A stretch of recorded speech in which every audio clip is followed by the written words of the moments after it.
So, Paul, thank you so much for welcoming us into your lovely flat here in London. Um, I'm so pleased to be here for some of the reasons that we'll explore Yeah, over the next 10 minutes. yeah, But the place I wanted to start was you and I spoke at a conference for the CIPR, I think in 2015, that's right. in Jersey. And you started your talk with a quote from Beckett. Yes, Tell me about that and why that was important to you. I did French at university, and I've read ever since. And Beckett, I love. And in one of his books called The Unnameable, he ends with this sentence, which is, "You must go on. I can't go on. I'll go on." And that has been my motto through career and life. And you've had some extraordinary jobs, really big responsibilities at the BBC, at DFID, at the University of Cambridge, and sometimes in very challenging circumstances.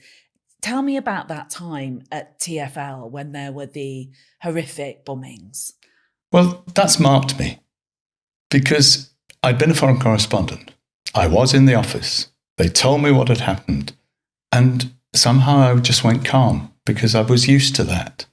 But I had to ask members of my team to go down to the places where the bombs had gone off and help people and also stop journalists getting down there. And I asked people for volunteers. 10 people volunteered. I spoke to each one individually and warned them and said, "Are you sure?" And they said, "Yes, absolutely." But the mental health implications of that afterwards were severe in varying degrees, but 2 or 3 of them were really damaged by that. And I feel guilty to this day.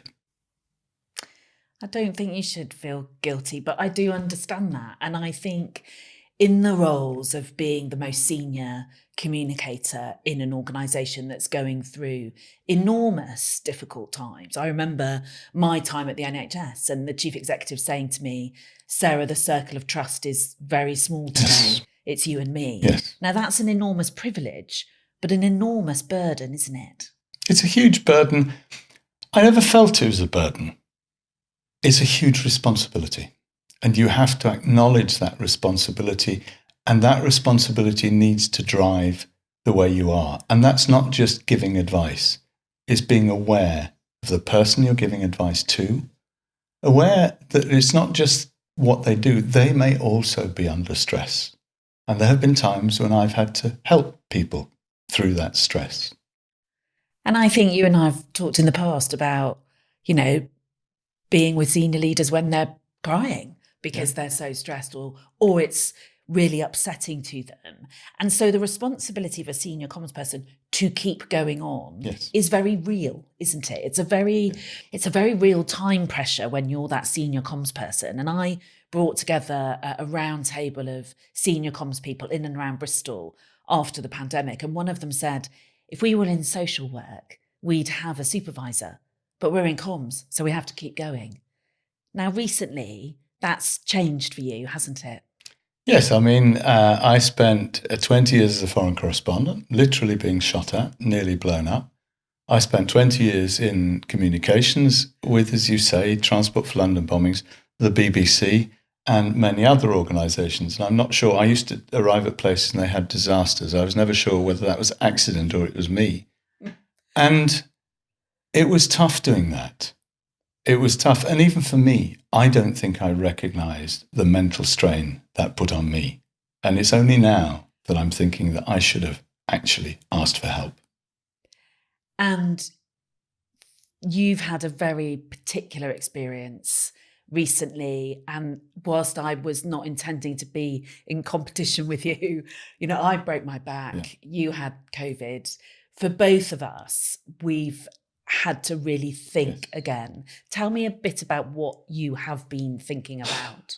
Well, I think I've told you that the particular version of COVID that I had was, I don't know, it had a particular effect. And in me, I survived, but I had 2 strokes. The medics did a research paper on the first 10 to have the version I did. The other 9 died. So first of all, there's that. I'm alive. And it raises all sorts of questions. It's given me another chance to look at what I did and what I think and whether I did things right. But it was also the mental health problems. It damaged my brain. It's rather odd to have your brain shown on TV, on the BBC News. But it was realizing that I wasn't invulnerable, realizing that I could be damaged and that I had to live with it. I just need a moment. I think for me, I remember 3 weeks after my accident being on a Teams call and my colleague saying, sorry, it might look like we're sat on Sarah's bed. That's because we're sat on Sarah's bed because she fell down the stairs and broke her back. And the person on the call said, oh, my neighbour did that. They're dead. and I don't think I've really come to terms with it, actually. But I do think that I have really, like you, taken that reflection of this is a second chance. Yeah. And I know for you, that's meant having to be told 3 or 4 times that the word slow down in Paul Mylrea's world actually does mean slow down.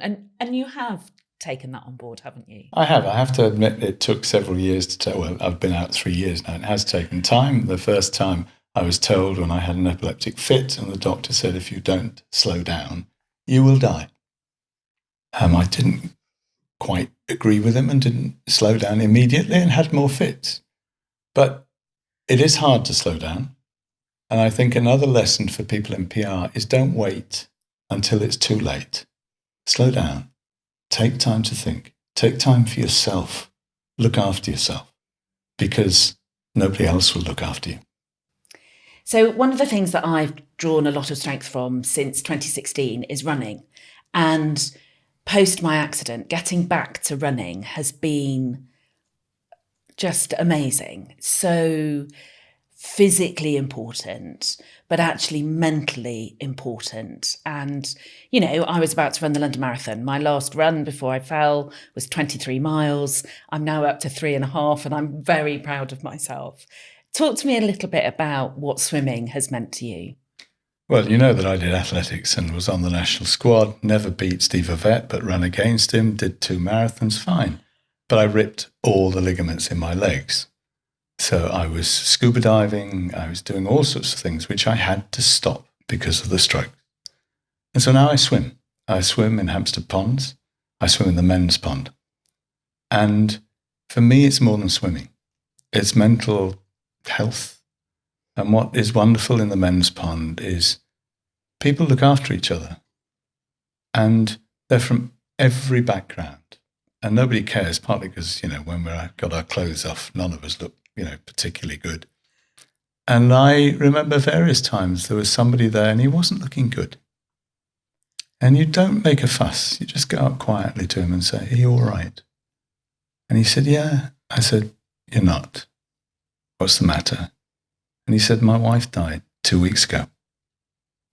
I said, can I help? He said, you're already helping. And being here, swimming in this pond, being with people is what keeps me going. And people have to find what it is that keeps them going. It's about community, Paul, isn't it? You know, I love running alone, but I also love running with my running tribe. And I know that sense of community for you at the pond has been incredibly healing, hasn't it? It's been amazing. And I go at the same time, so there's the same group of people there, and we talk. And you know, the men are not very good about talking about difficult times or problems. But because we've been swimming together forever, you do get people saying. And there was a film made of us, and one of the things that was great in that film was one of my friends, and they interviewed him and said, what do the ponds mean for you? He said, I've swum for decades. But after my wife died, this kept me going. And it's not just death, it's illness, it's mental health, it's all sorts of things. And it's not just the water is important, but it's the community.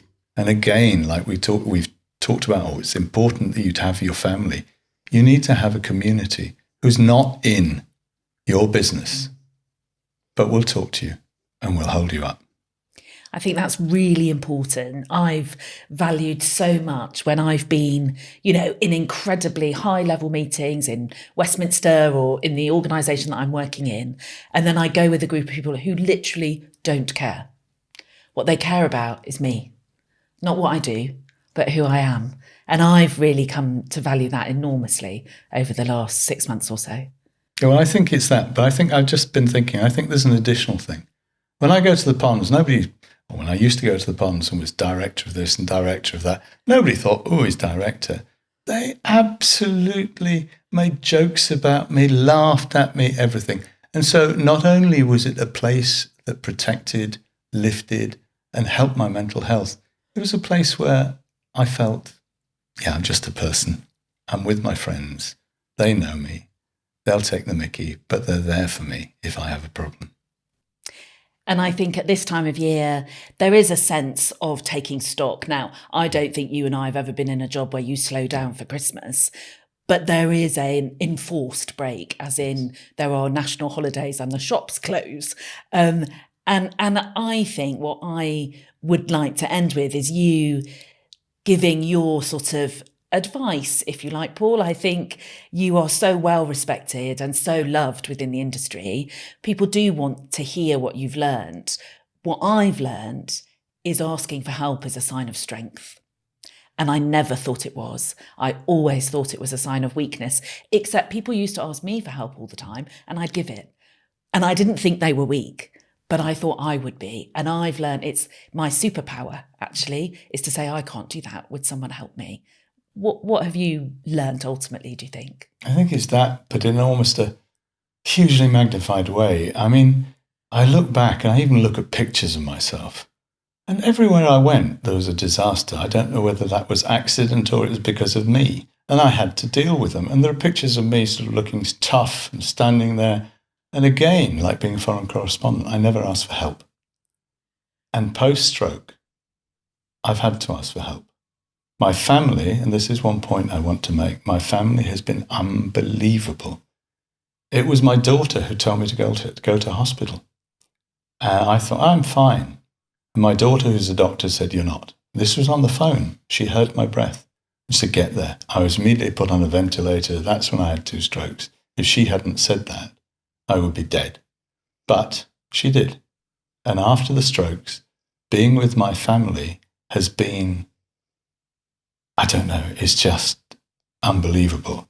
And I think, and I feel guilty, that before in my career, I was so busy, I was rushing around, that often I think my family didn't have me. I wasn't there. And I think you've got to be there. And there is such strength from the family. Family and friends are there for you. Take the time to let them help you. Thank you, Paul.